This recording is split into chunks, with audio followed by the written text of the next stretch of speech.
नमस्कार, आदाब, जय भीम, सत श्री अकाल। मैं हूँ माजिद सिद्दीकी और आप देख रहे हैं फोकस हिंदुस्तान न्यूज़ चैनल। आज की ख़ास खबरें सब्सक्राइब करें, लाइक करें, शेयर करें। फिर आऊँगा एक ताज़ा खबर को लेकर माजिद सिद्दीकी।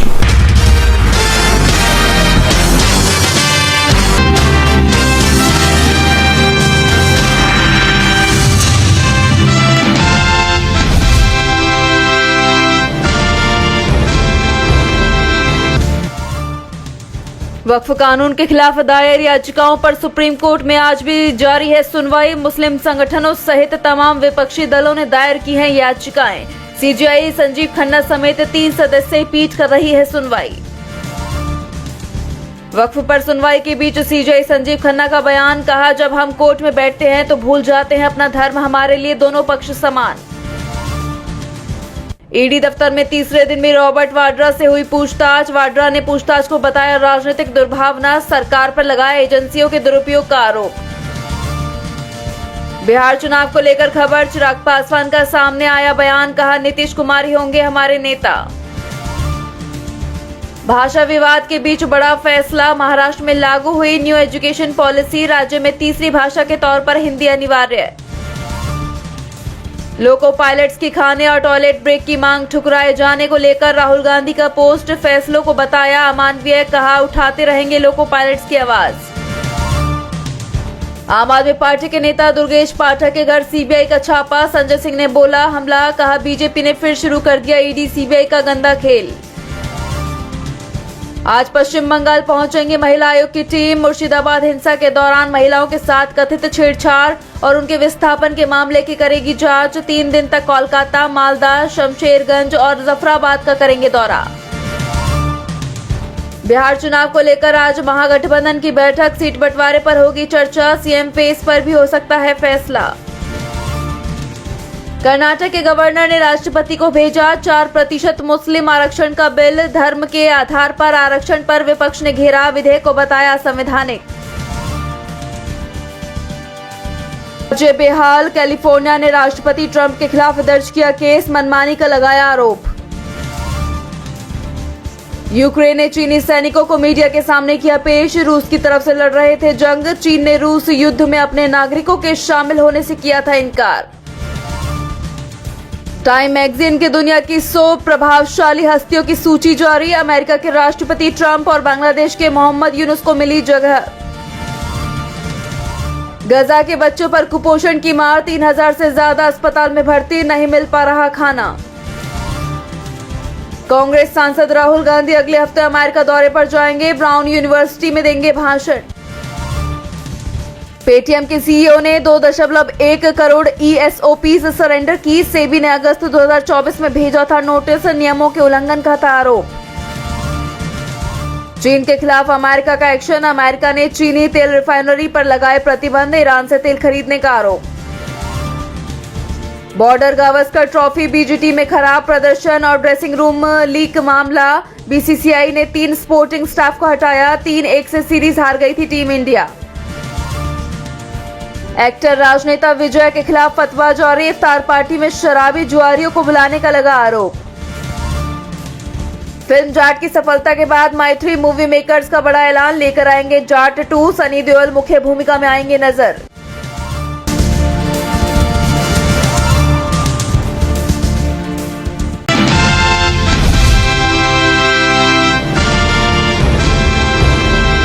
शिवसेना यूबीटी प्रमुख उद्धव ठाकरे ने राम मंदिर को लेकर बड़ा दावा किया है। उन्होंने दावा किया कि शिवसेना के बिना राम मंदिर नहीं बन पाता।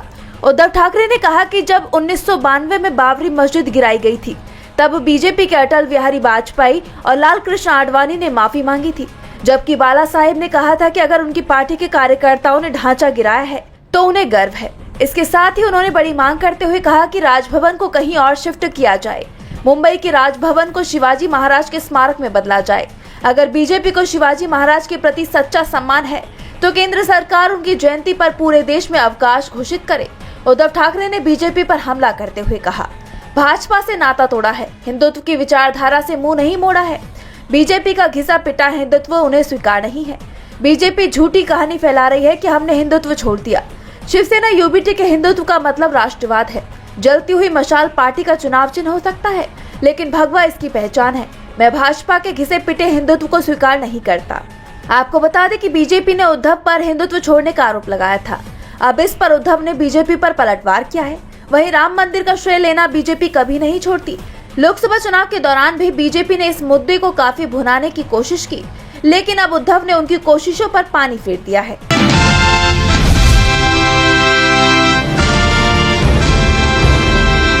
कोर्ट का, सुप्रीम कोर्ट के honourable chief justice of India के साथ जो बेंच का ऑर्डर आपने सुन लिया, हमारे काउंसिल निजाम पाशा ने उस बात काउंसिल है कि पेटिशनर की तरफ से काउंसिल है, मेरी फ्रेम में हुआ है।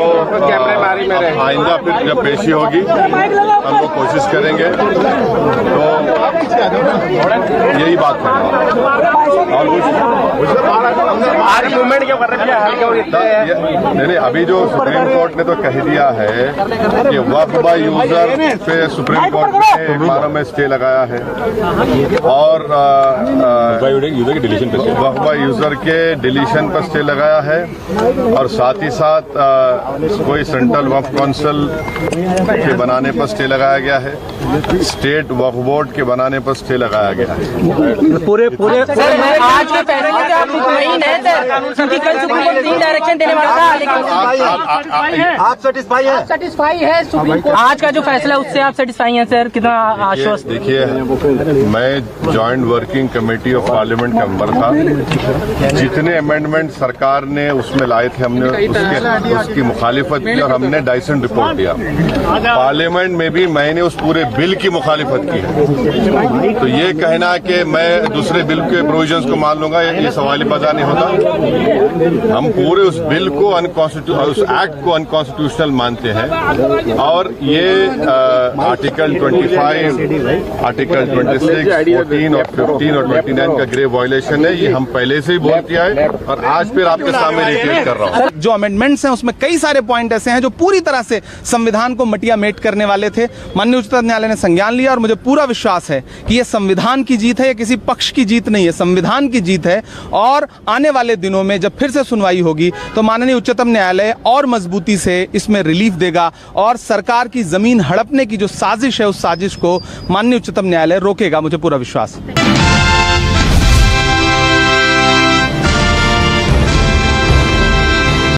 से आप कर रहे हैं? देखिए, हमें पूरी उम्मीद है कि आज जो है हमें राहत मिलेगी, और जो आज ये चल रहा है कि वक्फ बाय यूजर वाला है, और जो गैर मुस्लिम जो वक्फ की कमेटी में लेकर आ रहे हैं, वक्फ बोर्ड के अंदर जो ला रहे हैं मेंबर के तौर पे, तो उसमें आज हमें राहत मिलेगी। कल हमने देखा कि 3 जो अंतरिम आदेश थे, एक तरीके से 3 पॉइंट्स पर वो कोर्ट देता रुक गया था, लेकिन आज का वक्त मांगा है। आज सरकार के जो सॉलिसिटर जनरल है वो भी दलील देंगे अपनी? नहीं, इंशाल्लाह आज राहत मिलेगी, आज पूरी उम्मीद है। और जिस तरह से डीएम को इन्होंने सारी पावर दे दी है, बोर्ड से ऊपर डीएम को कर दिया है, और डीएम सरकार के खिलाफ नहीं जा सकता किसी भी हालत में, तो वो कहीं ना कहीं वो है। और दूसरा वक्फ बाय यूजर वाला, क्योंकि 4 लाख से ज्यादा जो है आप प्रॉपर्टीज जो हैं वक्फ बाय यूजर के तौर पे जो है इस्तेमाल होती चली आई हैं, और पहले से मस्जिद हैं, कब्रिस्तान है, दरगाहें हैं। और दूसरा जो वक्फ के अंदर वक्फ बोर्ड के जो मेंबर हैं उसके अंदर जो है वो आज उसमें पूरी उम्मीद है कि पूरी मदद मिलेगी। जो संशोधन के पक्ष में याचिका करता है वो कह रहे हैं कि वक्फ बाय यूजर जैसा कोई प्रावधान बाकी धर्मों के पक्ष में नहीं है, तो फिर यहाँ क्यों? अरे भाई, वो तो पहले से है ना। मसाजिद जो है कई सौ साल पुरानी है। अब जैसे दिल्ली की 123 प्रॉपर्टीज हैं जिसको ये कहते हैं, तो ये तो कई सौ साल पुरानी है। अब वो उनके दस्तावेज तो आज होंगे नहीं, पहले से चली आ रही हैं। तो वो वक्फ बाय यूजर, क्योंकि वो पहले से है। अब जब अंग्रेज आए थे तो अंग्रेजों ने दस्तावेज इधर उधर कर दिए, रिकॉर्ड के अंदर कर दिए। अब जैसे लुटियन जोन है, अब लुटियन जोन के अंदर जो 123 प्रॉपर्टीज हैं, जब ये उसने अंग्रेज हुकूमत थी तो उसने 1913 में एक नोटिफिकेशन जारी किया था, और दिल्ली को जब राजधानी बनाने का ऐलान किया था तो ये सारी जमीनें एक्वायर कर ली थी। एक नोटिफिकेशन पे सारी जमीनें एक्वायर कर ली, मौके पर नहीं पहुंचे, और उन जमीनों को दर्ज करा दिया सरकारी दस्तावेज में। तो आज जो 123 प्रॉपर्टी है वो सबसे बड़ी मिसाल है कि उसमें से 62 प्रॉपर्टी जो है वो डीडीए के रिकॉर्ड में है, और 61 प्रॉपर्टी जो है एलएनडीओ के रिकॉर्ड में है। तो वहां जो है मस्जिद, कब्रिस्तान, दरगाहें और मदरसे एग्जिस्ट करते हैं ना, वो तो पहले से हैं। पार्लियामेंट की मस्जिद है जिसमें, बहुत सारी हैं, जिसमें नर्सरी मस्जिद है, बहुत सारे हैं, जिसमें तिकोना कब्रिस्तान है और बराबर डीपीएस के पीछे 484 खसरा है। ऐसी सारी वो प्रॉपर्टी बहुत पहले से हैं और वो तो आया और नोटिफिकेशन, तो ये कोई चीज नहीं है कि अगर वो कह रहे हैं तो ऐसे कैसे है। वहां पर मस्जिद है, वन से वक्फ ऑलवेज वक्फ। अगर मस्जिद है तो मस्जिद को आप तोड़कर क्या करोगे, कब्रिस्तान की जगह में क्या करोगे अगर वो वक्फ बाय यूजर इस्तेमाल हो रहा है। और ये तो हमेशा से है, कोई नया तो है नहीं। लेकिन सर एक सवाल और होता है, क्या भविष्य में भी आप लोग चाहते हो कि वक्फ बाय यूजर कायम रहे? पुराने मामले तो आप बता ही रहो, तो अगर ये बहाल होगा या आप कह रहे हो कि ये हटाया तो गलत होता है, तो भविष्य में इस तरह वक्फ बाय यूजर बिल्कुल वक्फ बाय यूजर हो ना। गवर्नमेंट हुकूमतें अपने अपने तौर पर जो है रिकॉर्ड को इधर उधर करती रहती हैं। कोई भी प्रॉपर्टी एक्वायर की और रेवेन्यू रिकॉर्ड में गवर्नमेंट का आ गया तो क्या वो चीज थोड़ी ना खत्म हो जाएगी। जो वहां एग्जिस्ट करती है वो जिस पर्पज के लिए, अगर वो वक्फ, अगर ये कब्रिस्तान के लिए यूज हो रहा है तो वो कब्रिस्तान है, मस्जिद के लिए यूज हो रहा है तो वो मस्जिद है, मदरसा, ईदगाह, ये सारी चीजें हैं। तो अगर वो है तो आप उसको क्यों बदलना चाहते हो, उसका नेचर क्यों बदलना चाहते हो? ठीक है, ठीक है।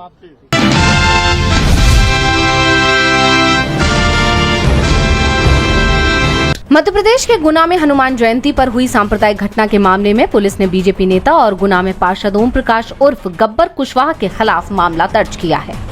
पुलिस द्वारा दायर किए गए केस में गब्बर कुशवाहा पर स्थानीय मस्जिद के सामने जुलूस का नेतृत्व करने, भड़काऊ नारे लगाने और पथराव में संलिप्त होने का आरोप लगाया गया है। कोतवाली पुलिस स्टेशन के सब इंस्पेक्टर महेश लाकड़ा द्वारा दायर की गई पुलिस रिपोर्ट के अनुसार कोलूपुरा से शुरू होकर कर्नलगंज से गुजर रहे इस जुलूस ने मदीना मस्जिद के पास कथित तौर पर पब्लिक ऑर्डर को बाधित किया।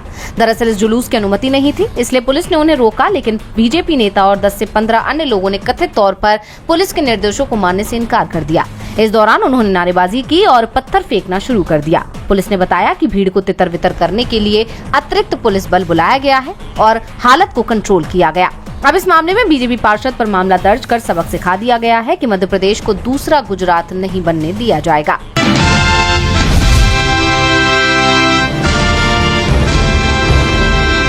I would like to call Shoaib Ahmed from Ayodhya.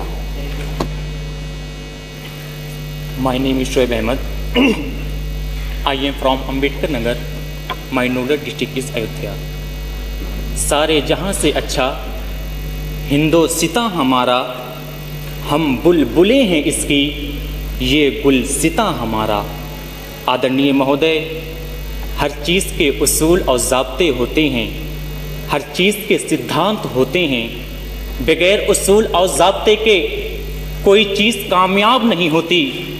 इसी तरह हमारा मुल्क हिंदुस्तान 15 अगस्त 1947 को आज़ाद हुआ।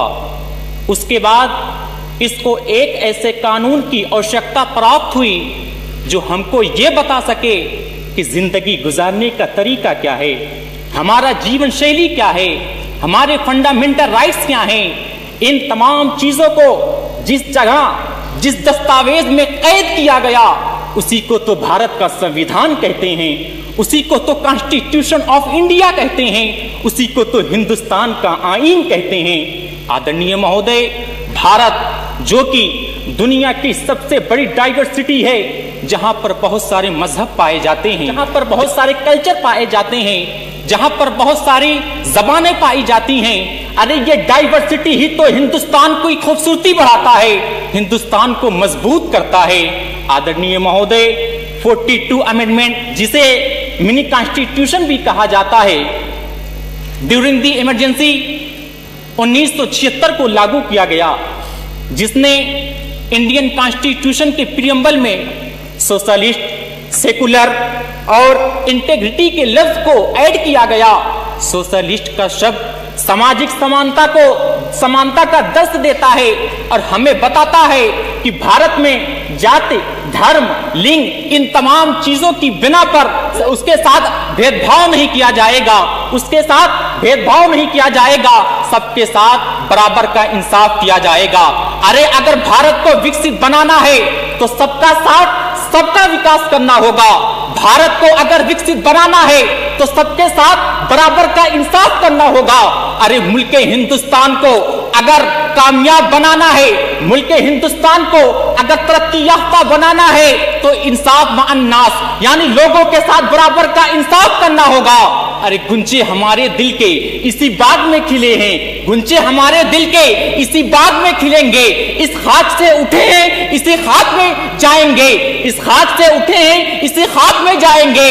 अरे बुलबुल को गुल मुबारक, गुल को चमन मुबारक, हम बेकसों को हमारा प्यारा वतन मुबारक। हिंदुस्तान जिंदाबाद, प्यारा वतन पैंताबाद।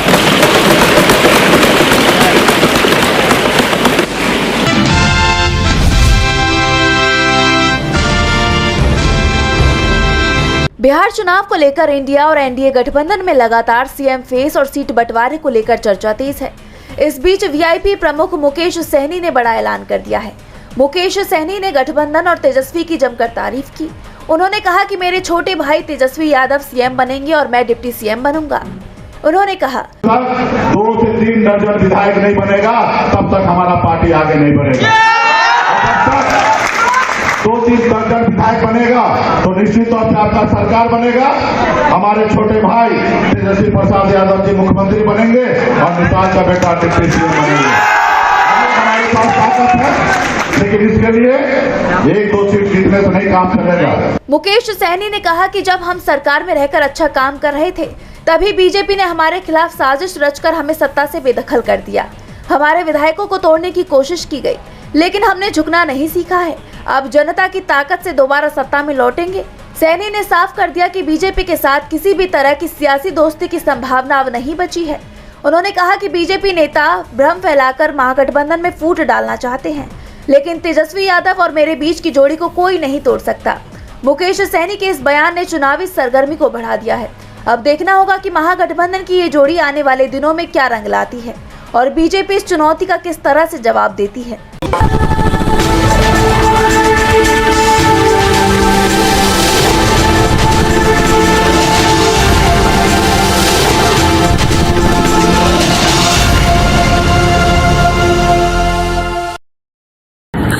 दोस्तों आज मैं आपको बताने वाला हूं कि अगर आपकी बॉडी में मैग्नीशियम की डेफिशिएंसी हो जाए तो आपको क्या क्या प्रॉब्लम हो सकती है। सबसे पहले इंसोमेनिया, नींद ना आना, स्लीपिंग डिसऑर्डर, इंसान सारी रात करवटें बदलता है, नींद नहीं आती, स्ट्रेस लेवल, एंजाइटी बढ़ जाती है इससे, क्योंकि कोर्टिसोल हार्मोन को रोकने में मदद करता है। अगर आपकी बॉडी में मैग्नीशियम नहीं है तो कोर्टिसोल बढ़ जाता है, जिसकी वजह से स्ट्रेस और एंजाइटी हो जाती है। मूड स्विंग्स, इंसान को पता नहीं चलता उसके मूड स्विंग्स होते हैं, थोड़ी थोड़ी देर में गुस्सा आना, थोड़ी थोड़ी देर में चिड़चिड़ापन होना, क्योंकि ये सेरोटोनिन हार्मोन को बढ़ने में मदद करता है। अगर आपकी बॉडी में less magnesium is equal to less serotonin, और सेरोटोनिन हैप्पीनेस का हार्मोन है। अलावा इसके ये फटीग को भी कम करता था। अगर आपकी बॉडी में मिनरल डेफिशिएट है, अगर आपकी बॉडी में मैग्नीशियम नहीं है तो आपको थकावट बहुत जल्दी फील होगी, जरा सा काम करती है आपकी बॉडी थक जाएगी। पुअर डाइजेस्टिव सिस्टम, ये डाइजेस्टिव सिस्टम को भी मैनेज करने में बड़ा शानदार रोल प्ले करता है, और अगर इसकी डेफिशिएंसी है तो कॉन्स्टिपेशन, डायरिया जैसी प्रॉब्लम हो जाती है। माइग्रेन बहुत खतरनाक प्रॉब्लम है। माइग्रेन अगर डेफिशिएट है आपकी बॉडी मैग्नीशियम से तो आपको माइग्रेन की प्रॉब्लम भी हो सकती है। ब्लड प्रेशर, अगर आपकी बॉडी में मैग्नीशियम कम है तो आपको ब्लड प्रेशर की प्रॉब्लम हो सकती है। इरेगुलर हार्टबीट, ये हार्टबीट का बढ़ जाना, कम हो जाना, बढ़ जाना, कम हो जाना, मैग्नीशियम डेफिशिएट होने की निशानी है। ऑस्टियोपोरोसिस, बोन हेल्थ वीक हो जाती है, क्योंकि आपकी बॉडी का 60% जो मैग्नीशियम है वो आपकी बोन्स के अंदर होता है। अगर आप बाहर से मैग्नीशियम नहीं ले रहे हैं तो आपकी बॉडी जो है वो हड्डियों में से लेना शुरू कर देती है, जिसकी वजह से ऑस्टियोपोरोसिस की प्रॉब्लम भी हो सकती है, आपकी हड्डियां कमजोर हो जाती हैं। और मसल क्रैम्पिंग, मसल क्रैम्प, नस पे नस का चढ़ जाना, मसल्स पे अकड़ जाना, बिल्कुल चलना मुश्किल हो जाता है। तो मसल क्रैम्पिंग भी तभी होती है जब आपकी बॉडी में मैग्नीशियम की डेफिशिएंसी हो। और दोस्त, हमारे यहाँ 90% से ज्यादा लोग मैग्नीशियम डेफिशिएंसी के शिकार हैं। कहां से मिलेगा मैग्नीशियम, कितनी मात्रा में लें, किस क्वालिटी का लें? तो उसका जवाब है वेस्टीज प्राइम CMD। इसके अंदर आपको भरपूर मात्रा में मैग्नीशियम मिलेगा, आपकी सारी प्रॉब्लम सॉल्व हो जाएगी। Thank you so much. दर्शकों, देख लिया आपने हमारे वीडियो को। हमें खुशी होगी कि आपने हमारे न्यूज़ को लाइक किया और दूसरों को शेयर किया। अगर अभी तक हमारे चैनल फोकस हिंदुस्तान को सब्सक्राइब नहीं किया है तो तुरंत सब्सक्राइब करें, कमेंट करें और बेल आइकॉन को प्रेस करें। हम हाजिर हैं खबर के लिए।